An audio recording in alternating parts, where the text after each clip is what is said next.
Do you believe in God? No. இத்தனை scientist இத்தனை research centres இவ்வளோ பெருசாக போகிறாங்க, ஒரு ட்ராப் பிளட் நம்மளால் பண்ண முடியுமா? பண்ண முடியாது. இதெல்லாம் தெரிஞ்சிருந்தும் சில பேர் கடவுள் இல்லைன்னு சொல்கிறாங்க. நம்பிக்கை இருக்குது அப்படின்னு சொல்லி நிறைய பேர் வந்து என்னன்னா, நிறைய வந்து நம்பிக்கைகள், மூட நம்பிக்கைகள் இருக்க பார்க்குறோம். கயிறு கட்டினா பிசாசு வராது, இல்லை வந்து தண்ணியை தொளிச்சா பிசாசு வந்து வராது, இல்லை இந்த இடத்துல பாதயாத்திரை போனால் நம்ம கருமெல்லாம் கழிஞ்சிரும், இந்த இடத்துல குளிச்சா நமக்கு வந்து எந்த சாபம் எதுவுமே வந்து வராது, இது செஞ்சா நம்ம நல்லா இருப்போம், நம்ம வம்சம் ஆசீர்வதிக்கப்படும், அந்த மாதிரிலாம் சொல்லி நிறைய மூட நம்பிக்கைகள் வந்து இருக்கிறத வந்து பார்க்குறோம். இல்லை ரெண்டு எக்ஸ்ட்ரீம்ஸ் வந்து இருக்குது. இப்போ இந்த ரெண்டு எக்ஸ்ட்ரீமே எப்படி சமாளிக்கிறது?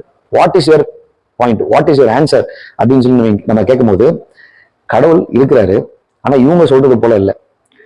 கடவுள் இல்லை அப்படின்றதுக்கான ஆதாரம் ஒண்ணு கூட கிடையாது. கடவுள் இருக்கிறாரு, ஆனா அந்த கடவுள் எப்படி இருக்கிறாரு, என்ன ஃபார்ம்ல இருக்கிறாரு? கடவுளை வந்து யாராலும் உருவாக்க முடியாது, அதனாலதான் அவர் கடவுள். கடவுள் இயற்கைக்கு அப்பாற்பட்டவர்.